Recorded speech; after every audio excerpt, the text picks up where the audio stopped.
का वेश बनाकर हस्तिनापुर की ओर निकल पड़ा। रास्ते में उसकी मुलाकात मंत्रों के ज्ञाता कश्यप ब्राह्मण से हुई। तक्षक ने पूछा, हे विप्र, आप इतनी जल्दी में कहां जा रहे हैं?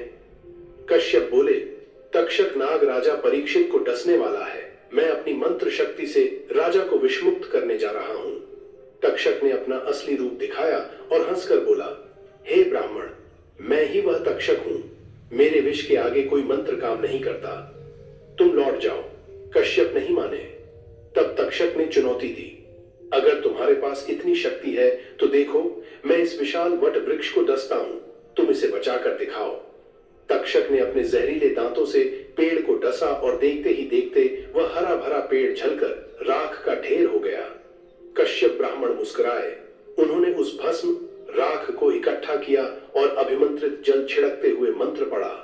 देखते ही देखते उस राख से अंकुर फूटे और वह वट वृक्ष फिर से वैसा ही हरा भरा खड़ा हो गया। यह देखकर तक्षक के होश उड़ गए। उसे लगा कि यदि यह ब्राह्मण राजा के पास पहुंच गया तो उसका काम पूरा नहीं हो पाएगा। तक्षक ने कश्यप से कहा, हे ब्राह्मण, आप राजा के पास क्यों जा रहे हैं? क्या धन के लिए? मैं आपको राजा से भी ज्यादा धन यहीं दे देता हूं। आप वापस लौट जाइए। कश्यप सोच में पड़ गए। एक तरफ यश कीर्ति थी और दूसरी तरफ धन। उन्होंने सोचा, अगर मैं धन लेकर लौट गया तो लोग मुझे लालची कहेंगे। राजा को बचाना मेरा धर्म है। कश्यप ने अपनी दिव्य दृष्टि ध्यान से देखा कि क्या राजा को बचाया जा सकता है। ध्यान में उन्हें पता चला कि राजा परीक्षित की आयु अब समाप्त हो चुकी है। विधाता के लिखे को कोई नहीं बदल सकता।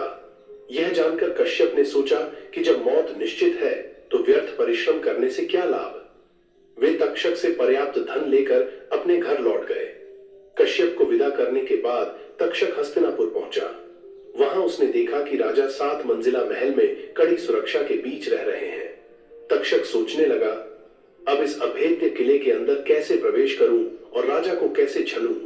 सूत जी बोले, तक्षक नाग सोचने लगा कि पांडव वंश में आज तक किसी ने ब्राह्मण का अपमान नहीं किया, लेकिन इस राजा ने मृत सर्प डालकर घोर पाप किया है। यह मंदबुद्धि राजा 7 मंजिला महल बनाकर मौत से छिपना चाहता है, पर यह नहीं जानता कि काल से कोई नहीं बच सकता। यदि इसने दान पुण्य किया होता तो शायद इसकी आयु बढ़ जाती, पर अब इसका अंत निश्चित है। तक्षक ने एक अद्भुत चाल चली। उसने अपने साथी नागों को तपस्वी ब्राह्मणों का वेश धरने को कहा। वे अपने हाथों में पूजा की सामग्री और सुंदर फल लेकर महल के द्वार पर पहुंचे। खुद तक्षक एक नन्हे से कीड़े का रूप धारण करके एक पके हुए फल के भीतर छिप गया। द्वारपालों ने ब्राह्मणों को रोका और कहा, महाराज, शाप के कारण किसी से नहीं मिल रहे। तब उन छद्मवेशी नागों ने कहा, हम तो आशीर्वाद देने आए हैं।